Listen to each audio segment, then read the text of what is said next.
On a quiet night in 1912, 8 people went to sleep in a small Iowa home. By morning, none would ever wake up. For over a century, the Villisca axe murders have remained one of America's most chilling enigmas. No forced entry, no clear motive, just a house full of secrets and a killer who vanished into the cornfields. Today, at the USA Suspects, we go back inside the house to see what the investigators missed. The story begins on Sunday, June 9th, 1912, in the peaceful farming community of Villisca, Iowa. The Moore family was well known, respected, and deeply embedded in local civic and church life. That evening, Josiah, his wife Sarah, and their 4 children attended the Presbyterian Church Children's Day service. 2 young neighborhood guests, Lena and Ina Stillinger, joined the Moore children for an overnight sleepover. At roughly 9:30 p.m., the 8 family members and guests walked home through the quiet town streets. They entered the house, locked the doors behind them, and retired to their respective bedrooms for the night. Sometime between midnight and 5 a.m., an intruder waiting in the shadows activated a terrifying plan. The killer took the murder axe from the Moore family's own woodpile and navigated the pitch-black house. Moving first to the master bedroom upstairs, the attacker struck Josiah and Sarah Moore while they slept peacefully. Using the blunt side of the heavy axe blade, the killer delivered fatal blows with terrifying precision and force. The murderer then proceeded to the adjacent children's bedroom, ending the lives of all 4 Moore kids in their sleep. Finally, the killer walked downstairs to the guest bedroom where Lena and Ina Stillinger lay sleeping. Evidence suggested that one of the Stillinger girls awoke briefly and attempted to defend herself before being overpowered. By the time the assault concluded, 8 innocent lives had been taken inside the silent Iowa residence. What happened next turns this horrific crime into one of the most bizarre murder scenes in American history. Instead of fleeing immediately, the killer remained inside the house with the victims for an extended duration. The intruder carefully covered the faces of all 8 victims with bed sheets and clothing items from closets. Even stranger, the murderer took household mirrors and glass window panels and covered them with cloth. In the kitchen, investigators later found a bowl of bloody water used to wash hands. A 2-pound slab of uncooked bacon was found wrapped in a cloth towel resting on the parlor floor nearby. The murder axe was wiped down and left leaning against the wall inside the downstairs guest bedroom. Before leaving, the killer locked all exterior doors from the inside, escaping through a back kitchen window or with a door key. At 7 a.m. on June 10th, neighbor Mary Peckham stepped outside to hang her morning laundry. She noticed the Moore house was eerily silent, with no smoke rising from the chimney and no farm chores begun. Concerned, Mary contacted Josiah's brother, Ross Moore, who arrived quickly with a set of spare house keys. Ross stepped inside the dark parlor, called out for his brother, and opened the door to the downstairs guest room. Confronted by a nightmare scene, Ross backed out of the residence and immediately summoned local law enforcement. News of the massacre spread like wildfire across Montgomery County, drawing hundreds of curious onlookers to the site.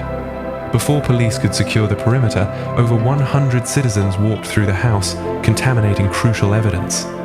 Bloodhounds were brought in by train from Nebraska, but the trampled grounds rendered tracking sense virtually impossible. Enter Detective Wilkerson, who spearheaded one of Iowa's most intense homicide investigations. Investigators began building a suspect list, searching for motives in a crime that seemed entirely senseless. Prime suspect number 1 was Frank Fernando Jones, a powerful Iowa state senator and local business rival of Josiah. Josiah Moore had previously worked for Jones before leaving to start his own highly successful farm implement business. Rumors circulated that bad blood between the 2 men had escalated into intense financial and personal hatred.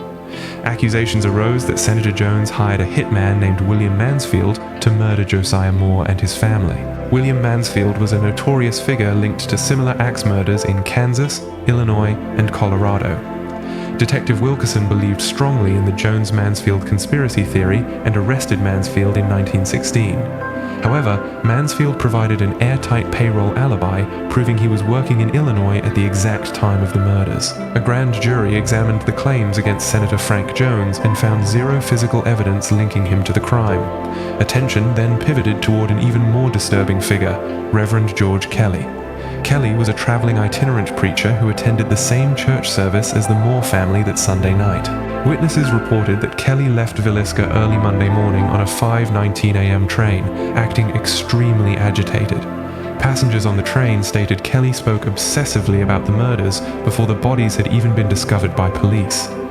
Over the next few weeks, Kelly sent dozens of bizarre letters to investigators and posed as a detective to re-enter the house. In 1917, Reverend Kelly was officially arrested and signed a detailed confession claiming God instructed him to strike. However, during his murder trial, Kelly recanted his confession entirely, stating police coerced him through sleep deprivation. The jury acquitted Reverend Kelly of all charges, leaving the Villisca investigation completely back at square one. As decades passed without an arrest, crime profilers began looking beyond local suspects toward a national pattern. Between 1911 and 1912, dozens of near-identical axe murders occurred in small towns along Midwestern railway lines. Cases in Colorado Springs, Monmouth, Illinois, and Ellsworth, Kansas shared terrifying, specific signature details. Every crime involved a family struck in their sleep with an axe taken from their own backyard. Every scene featured covered mirrors, oil lamps with removed chimneys, and an offender who vanished via railway freight cars. Author and crime historian Bill James identified a primary suspect for these serial massacres, Paul Mueller. Mueller was a German immigrant farmhand who was the sole suspect in an 1898 family axe murder in Massachusetts. Profilers believe Mueller traveled the country on foot and by train, targeting isolated families near railway hubs. If Mueller was the killer, the Villisca crime was not personal revenge. It was the work of a serial offender. Yet because forensic science in 1912 lacked fingerprinting and DNA analysis, Mueller was never caught or charged. The investigation officially went cold, leaving the small town of Villisca permanently marked by the tragedy. Today, the house stands fully restored to its 1912 appearance, attracting researchers and historians worldwide. Visitors traveling to the house report eerie phenomena, unexplainable cold spots, and faint sounds in the night. But beyond the ghost stories lies a very real human tragedy that claimed 8 innocent lives in hours.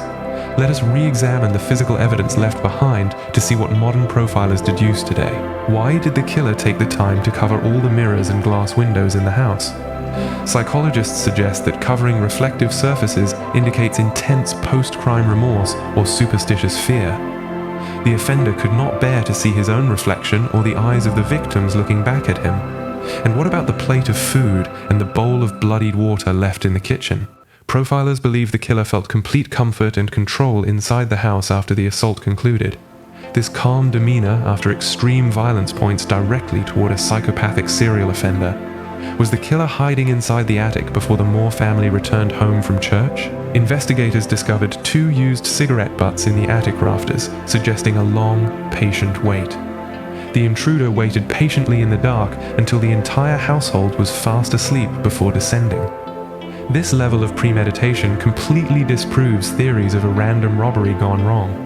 Nothing of material value was stolen from the Moore home. No cash, jewelry, or family heirlooms. The murder weapon itself, the heavy axe, was selected purely for convenience from the backyard.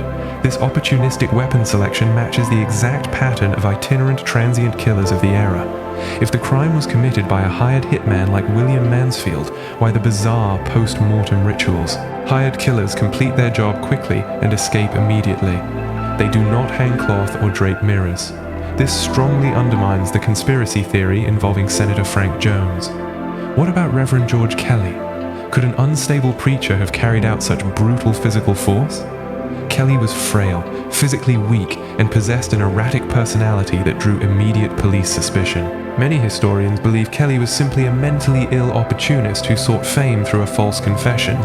That leaves the transient serial killer theory as the most logically sound explanation for Villisca. A nameless predator who moved quietly from town to town, leaving horrors in his wake before fading away. Over 114 years later, the mystery of who entered the house that night remains officially unsolved. The identity of the killer lies buried in the forgotten archives of early 20th century crime history. The Moore family and the Stillinger sisters were laid to rest in the quiet Villisca cemetery nearby. Their tragic story changed the small Midwestern town forever, destroying its rural innocence in a single night. Modern cold case researchers continue studying the evidence, hoping advanced profiling might one day yield a name. Science may never give us DNA from 1912, but historical analysis brings us closer to understanding the monster. The lesson of Villisca is sobering. Monsters do not always announce themselves with warnings. Sometimes they step quietly out of the night, execute an unimaginable crime, and vanish without a trace. We honor the memory of Josiah, Sarah, Herman, Catherine, Boyd, Paul, Lena, and Ina today. Their names remind us why we continue investigating the shadows of America's dark past. What is your theory on the Villisca axe murders? Was it a local business grudge involving Frank Jones, or the work of a wandering serial killer like Paul Mueller? Or do you believe Reverend George Kelly was telling the truth in his initial confession? Here at the USA Suspects, we analyze every angle, every lead, and every unsealed case file. If this historical true crime case kept you engaged, smash the like button right now to support our work. Share your thoughts and theories in the comment section below. We read every single response. We want to hear from the sharpest true crime sleuths in our community. Subscribe to the USA Suspects and hit the notification bell so you never miss a new case file release. Pass this video along to a friend or family member who loves unresolved historical mysteries and cold cases. Your support allows us to bring more unsealed cold case archives to light every single week. Check out the recommended case file on your screen right now to dive deeper into our archives. Master the history, study the evidence, and never stop seeking the truth.